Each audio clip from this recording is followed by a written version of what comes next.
नमस्कार, स्वागत है आप सभी का। साधारण ब्याज टॉपिक हम कंटिन्यू पढ़ रहे हैं। अब तक हमने 2 पार्ट इसके पढ़ लिए हैं, ये 3rd पार्ट है। अभी तक हमने बेसिक क्वेश्चन सिर्फ एक कंसेप्ट पर क्वेश्चन किए हैं कि दर और समय की गुणा बराबर साधारण ब्याज होता है। कंटिन्यू इस टॉपिक को आगे पढ़ते हैं। नेक्स्ट टाइप के क्वेश्चन किस तरीके के हमारे सामने हैं। जैसे क्वेश्चन नंबर 21 लिखा हुआ है कि एक धनराशि अपना 2 गुना हो जाती है यदि दर व समय का संख्यात्मक मान बराबर है तो दर बताइए। तो देखो, इस केस में कोई धन राशि है वो अपना क्या हो गई, दुगुना हो गई। अगर डायरेक्ट इस क्वेश्चन को करना हो तो 1 से राशि क्या हो गई, 2 हो गई। यानी ब्याज कितना प्राप्त हो गया, 1। 1 पर 1 ब्याज प्राप्त हुआ है तो ब्याज प्राप्त हो गया कितना परसेंट, 100%। और ब्याज होता क्या है, दर और समय की गुणा। यानी दर और समय की गुणा क्या होगा, 100% होगा। और इसने कह दिया कि दर और समय का संख्यात्मक मान क्या है, बराबर है। यानी जितनी दर है उतना ही समय होगा। सेम अगर ये वैल्यू है तो कोई 2 सेम संख्या की गुणा 100 है। इसका मतलब क्या हो गया, दर भी 10% और समय भी 10 वर्ष। क्लियर है। तो हमारा आंसर जो हो गया इस क्वेश्चन का क्या हो गया, 10%। क्योंकि ब्याज 100% है, दोनों बराबर हैं, तो 10 और 10 की गुणा ही 100 होगा। तो इस तरीके से इस क्वेश्चन को बहुत जल्दी किया जा सकता है। अदरवाइज़ हम दूसरा तरीका भी एक बार देख लेते हैं कि कोई बच्चे अगर इस तरीके से नहीं भी चल रहे हैं, वो डायरेक्ट सिंपल क्वेश्चन में अगर फॉर्मूला पुट करते हैं तो वो इस क्वेश्चन को कैसे करेंगे। तो यहाँ से हमें मूलधन अगर हम 1 मानेंगे तो हमारे पास जो मिश्र धन आएगा वो पता है कितना होगा, 2। इसका मतलब जो साधारण ब्याज है वो कितना आ जाएगा, 1 आ जाएगा। और दर और समय का संख्यात्मक मान बराबर है तो दर, रेट और टाइम दोनों को ही मैं क्या मान लूँगा, x मान लूँगा। फॉर्मूला पुट कर दूंगा जो हमारे पास होता है कि मूलधन गुणा दर गुणा समय बटा 100 बराबर क्या होगा, ब्याज, जो कि हमारे पास क्या है, 1। हमें दर और समय चाहिए यानी x का मान चाहिए, तो इन दोनों की गुणा कर दोगे, x², ये 100 इधर आकर क्या हो जाएगा, गुणा में। तो x का मान निकालने के लिए इसका क्या कर देंगे, अंडर रूट। तो x का मान कितना आ गया, 10 आ गया। और x हमने दर और समय माना था तो x का मान हमारे पास 10 है। दर पूछे तो 10%, समय पूछे तो भी 10 वर्ष। या ऐसा कुछ लिखने की ज़रूरत ही नहीं है, हमने सीधा सीधा क्या कर देना है, दर और समय की गुणा ब्याज होता है। क्लियर। आगे समझते हैं इस तरीके के और क्वेश्चन कैसे बन सकते हैं। जैसे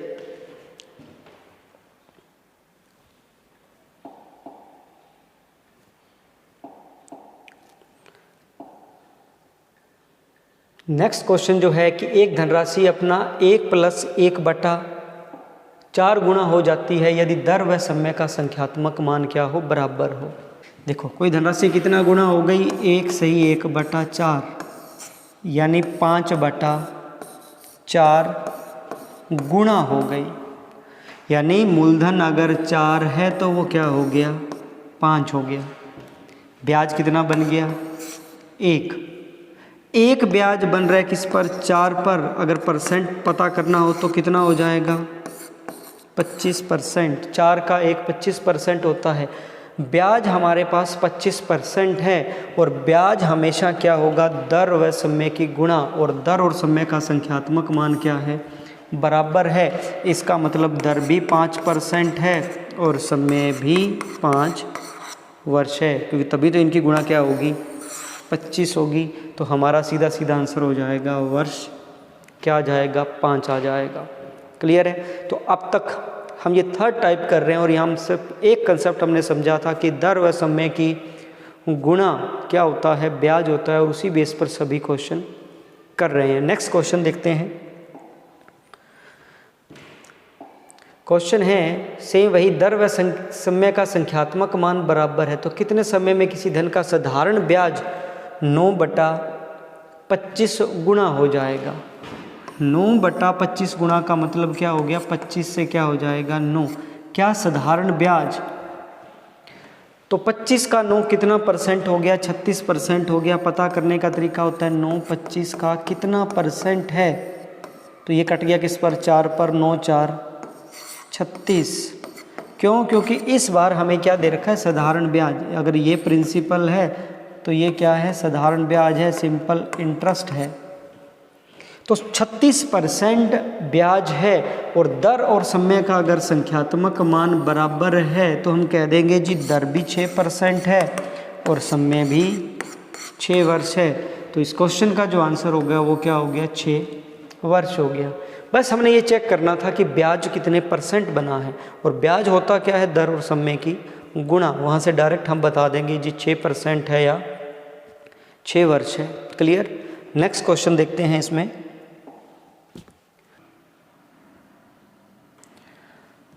तो नेक्स्ट जो क्वेश्चन है, किसी धनराशि पर साधारण ब्याज 25/16 गुणा है और दर व समय का संख्यात्मक मान बराबर है, दर बताइए। सेम उसी कंसेप्ट पर चेक ये करना है कि कोई धनराशि का कितना परसेंट ब्याज है। तो साधारण ब्याज दे रखा है कितना, 25/16 गुणा, यानी 16 से कितना हो गया, 25 हो गया। एक चीज़ स्पेशली ध्यान रखनी है, ये प्रिंसिपल है और ये सिंपल इंटरेस्ट है। एक कंडीशन में हमें अमाउंट देता है, वहाँ से हमें इसका अंतर चेक करना होता है। यहाँ तो हमें क्या दे रखा है, साधारण ब्याज ही दे रखा है। तो आप ये बताइए 25/16 का कितना परसेंट है। तो इसे निकालने के लिए 25/16 का कितना परसेंट है ये चेक कर लेंगे। सोल्व करेंगे तो ये 4 पर कट गया, ये 4 से कट गया 25, वैल्यू आ गई 625/4। कभी भी पॉइंट में नहीं जाना है, पॉइंट में जाएंगे तो खुद इस क्वेश्चन को क्या कर लेते हैं, हम लेंथी कर लेते हैं। जैसे अब इतना परसेंट हमारे पास ये वैल्यू आ गई। अब हमें पता है कि दर और समय का संख्यात्मक मान बराबर है, तो इन दोनों का सेम संख्या है। तो इनको फाइंड करने के लिए सीधा सीधा इसका रूट कर दें क्या। जैसे हमारे पास आया था 100% ब्याज आया था और हमें कह दिया गया था कि दर और समय का संख्यात्मक मान बराबर है, तो हम कह देंगे जी ये भी 10% है और ये भी क्या है, 10 वर्ष। क्योंकि दोनों सेम की गुणा ये 10 आए तो इसका मतलब इसका अंडर रूट इन दोनों का मान आ गया। तो यहाँ से इन दोनों का अंडर रूट करेंगे तो 625 का अंडर रूट कितना हो गया, 25, और 4 का अंडर रूट कितना हो गया, 2। यानी दर भी 25/2 है, समय भी 25/2। पूछा हमसे क्या गया है, दर पूछी गई है, तो 25/2 ऑप्शन में मिल सकता है। इसको सोल्व कर देंगे तो 25 में 2 का भाग दे देंगे, क्या आ जाएगा, 12.5% आ जाएगा। और 12.5% इस क्वेश्चन का क्या होगा, सही आंसर होगा। ठीक है, तो इस तरीके से हमने इस क्वेश्चन को करना था। अगर हम दूसरे तरीके से भी चलते तब भी तो कंडीशन यही बननी थी। जैसे अगर आप इस तरीके से मानते हैं कि प्रिंसिपल ये है, इंटरेस्ट ये है,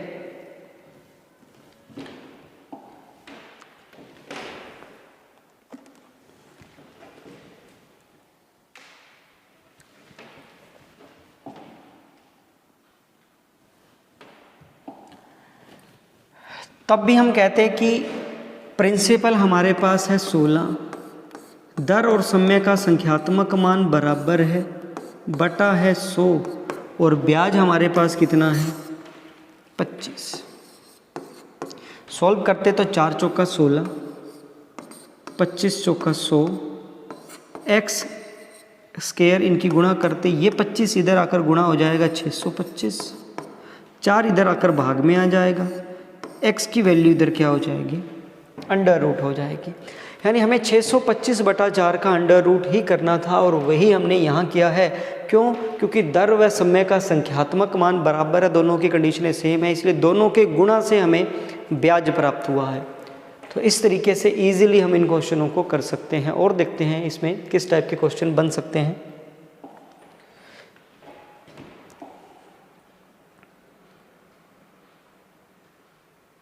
नेक्स्ट जो क्वेश्चन है कि किसी धनराशि पर मिलने वाला मिश्र धन उस राशि के ब्याज से 1/2/3 गुना है।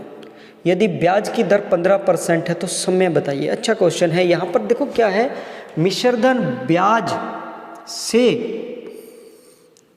1/2/3 गुना है, मतलब 3 और 2 5/3। क्या? मिश्र धन किस से? ब्याज से। देखो अगर सिंपल इंटरेस्ट मेरे पास 3 है तो अमाउंट यानी मिश्र धन क्या हो गया, 5 हो गया। कह रखा ना मिश्र धन उस राशि के ब्याज से 1/2/3 गुना है। यानी अगर ब्याज 3 है तो अमाउंट यानी मिश्र धन हमारे पास 5 है, तो आप ही बताइए प्रिंसिपल फिर क्या हो जाएगा। तो हम कहेंगे प्रिंसिपल हमारे पास हो जाएगा 2 प्रिंसिपल होगा तभी तो 3 ब्याज और 5 क्या हो पाएगा, अमाउंट हो पाएगा। अब हमें दर दे रखी है 15% और हमें समय पूछा है। अब आपके पास दोनों तरीके हैं, या तो आप डायरेक्ट चेक कर लो कि 3/2, 3 है वो 2 का कितना परसेंट हो गया, तो हम कह देंगे जी 150% हो गया। ठीक है, क्योंकि 3 है वो 2 का कितना परसेंट है, 150% है, जिसमें से दर मुझे दे रखी है 15% और दर और समय की गुणा ब्याज होता है, तो समय कितना आ गया, 10 वर्ष आ गया। और इस क्वेश्चन का जो सही आंसर है वो क्या है, 10 वर्ष। इसमें अलग क्या था, देखो इसमें अलग सिर्फ ये था कि यहाँ मिश्र धन ब्याज का 1/2/3 गुना दे रखा है, यानी 5/3, यानी 3 अगर ब्याज है तो मिश्र धन 5 है, तो प्रिंसिपल कितना हो गया, 2 हो गया। क्लियर है। नेक्स्ट क्वेश्चन देखते हैं।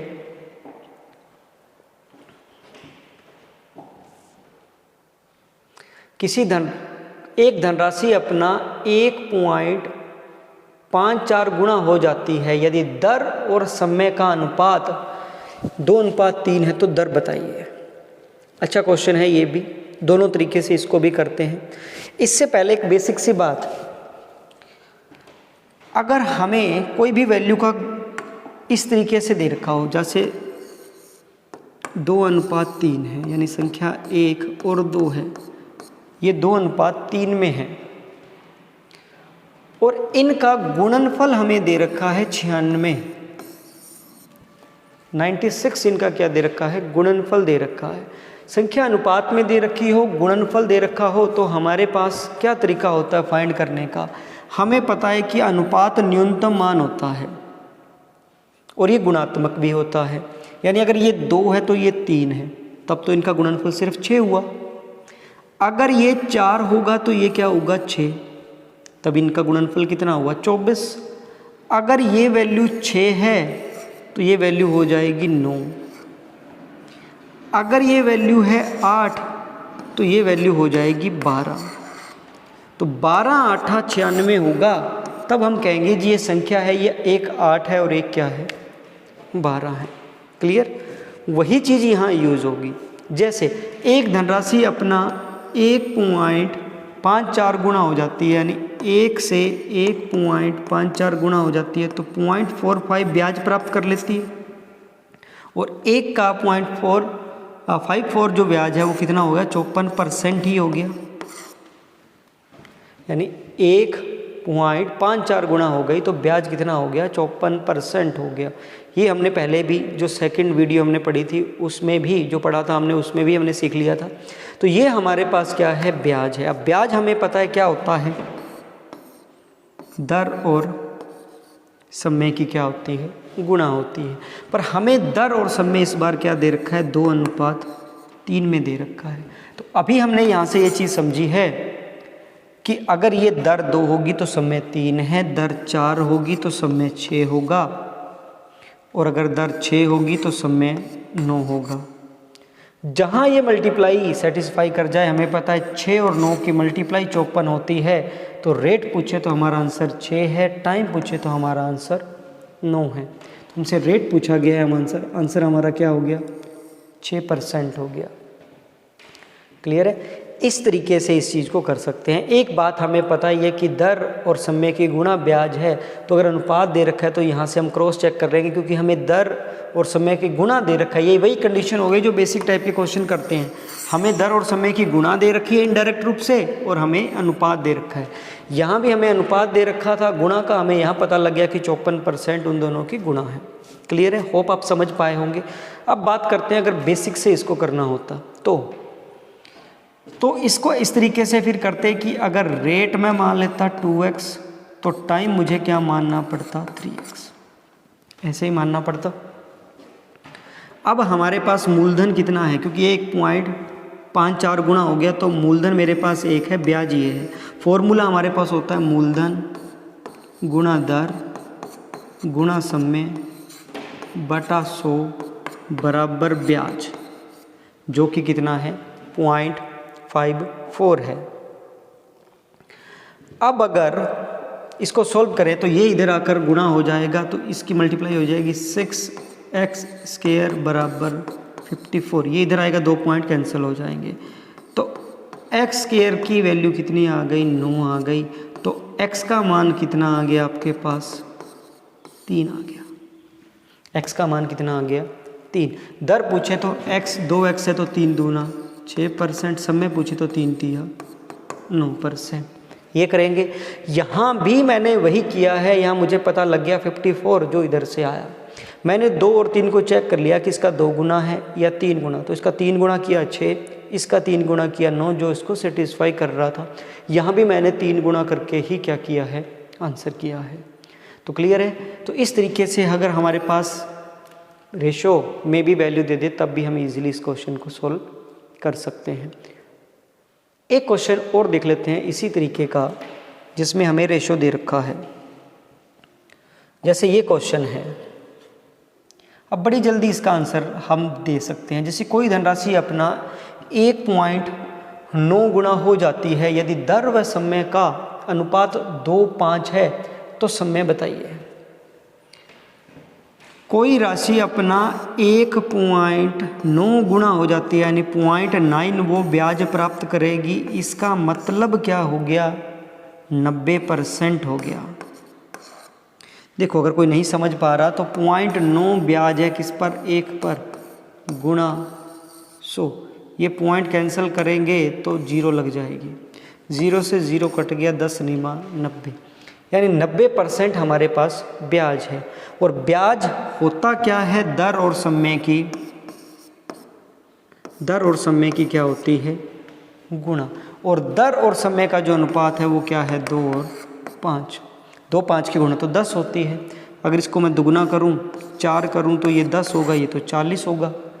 3 गुणा करूं तो ये 6 होगा, तो ये 15, और 15 छिका क्या होता है, 90। यानी दर पूछे तो 6% है, समय पूछे तो 15 वर्ष है। हमें समय पूछा गया था तो आंसर कितना आ गया, 15 वर्ष। क्योंकि यहाँ से हमें ब्याज पता लग गया 90% है, और ये रेशो दे रखा था, रेशो से हम ये चीज़ फाइंड कर लेंगे। क्लियर है, समझ पा रहे हो। और देखते हैं इसमें किस तरीके का कंसेप्ट बन सकता है। कोई राशि 5 वर्ष में 2 गुना हो जाती है तो कितने वर्ष में 5 गुना हो जाएगी। देखो इस क्वेश्चन को दोनों तरीके से करेंगे। बेसिक तरीके से भी समझा देता हूँ कि कैसे, कि कोई राशि 5 वर्ष में 2 गुना हो जाती है तो कितने वर्ष में 5 गुना हो जाएगी। यहाँ इस लैंग्वेज में ऐसे लिखेगा प्रॉपर कि कोई राशि 5 वर्ष में 2 गुना हो जाती है तो उसी दर से कितने वर्ष में 5 गुना हो जाएगी। अब बेसिक तरीके से अगर देखा जाए तो सबसे पहले कोई राशि 2 क्वेश्चनों को जोड़ दिया गया है।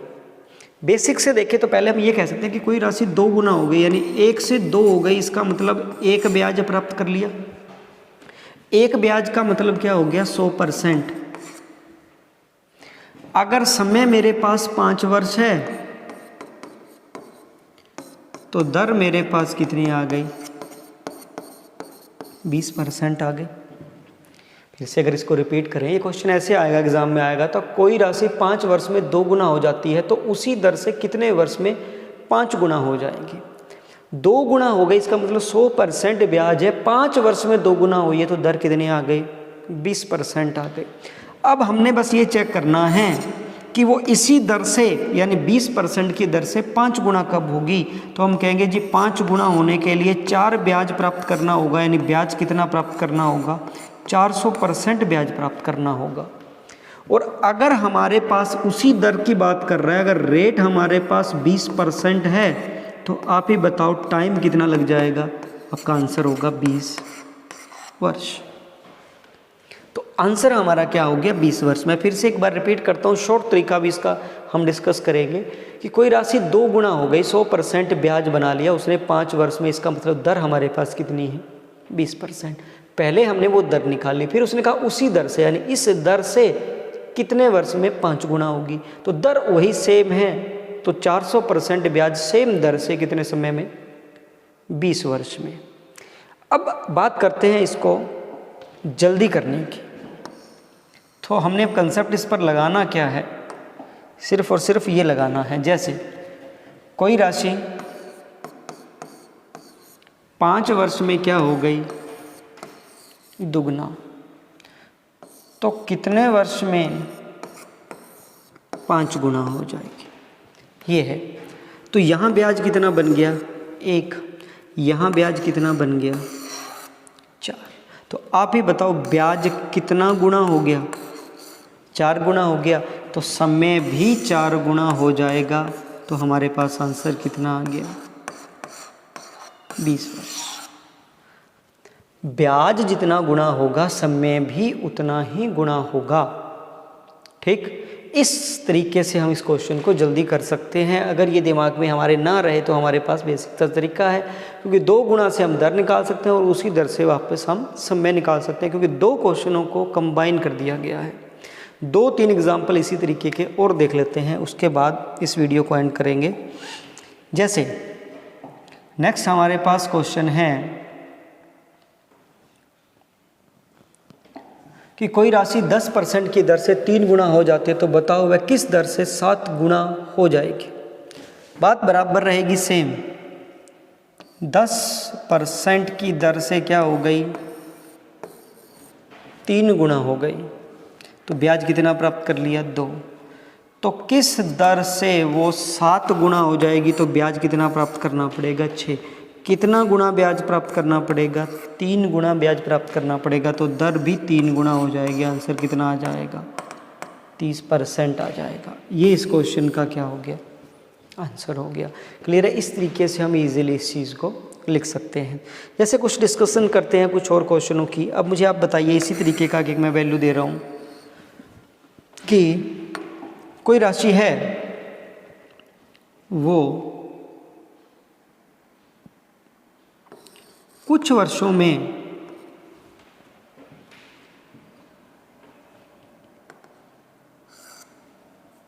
5 गुना हो गई अपना। कुछ वर्षों में 5 गुना हो गई और 20 वर्षों में वो 11 गुना हो गई। कुछ वर्षों में वो 5 गुना हो गई थी और 20 वर्षों में 11 गुना हो गई। तो हमें ये बताना है कि वो कितने वर्षों में 5 गुना हुई थी। अगर ये पूछ ले तो हमें पता है यहाँ ब्याज कितना बन गया? 4। यहाँ ब्याज कितना बन गया? 10। कितना गुना हो गया इसका? तो आप कहोगे जी इसका कितना गुना हो गया? 2.5 गुना हो गया। यानी इस वैल्यू से भी ये वैल्यू क्या होनी चाहिए? 2.5 गुना होनी चाहिए। तो किसका 2.5 गुना 20 होगा? तो आंसर क्या आ जाएगा? 8 वर्ष। अगर ना समझ पाओ इस चीज़ को तो यहाँ से ये भी कह सकते हो कि इस वैल्यू का ये कितना गुना है, 2.5 गुना क्या होगा ये पता करने के लिए इसमें अगर मैं 2.5 का भाग दे दूँ तब भी ये आंसर आ जाएगा। ठीक है, जैसे और एग्जाम्पल ले लेते हैं। एक आसान एग्जाम्पल से समझते हैं, फिर वापस ऐसा एग्जाम्पल लेंगे। ये कह दे कि कोई राशि अपना 6 गुना हो गई कुछ वर्षों में। कुछ वर्षों में 6 गुना हो गई और 21 वर्ष में वो अपना 16 गुना हो गई। कोई राशि कुछ वर्षों में 6 गुना हुई और 21 वर्ष में वो 16 गुना हो गई। तो बताओ 6 गुना कितने वर्ष में हुई थी? तब आप कहोगे जी यहाँ क्या वैल्यू है? 5। यहाँ क्या वैल्यू है? ब्याज की 15। कितना गुना है? 3 गुना है। तो आप ही बताओ किसका 3 गुना 21 होगा? तो आंसर क्या होगा? 7। क्योंकि 7 का 3 गुना 21 होगा। ना समझ में आए तो 3 का इधर भाग दे दो, वापस हमारे पास वही वैल्यू आ जाएगा। यार किसी संख्या को 3 गुना करके 21 पर पहुँचे हैं तो वापस 3 का भाग देकर उस संख्या पर भी जाया जा सकता है। क्लियर है? एक एग्जाम्पल और आप इसका आंसर बताइए क्या रहेगा, उसके बाद इस वीडियो को ख़त्म करते हैं।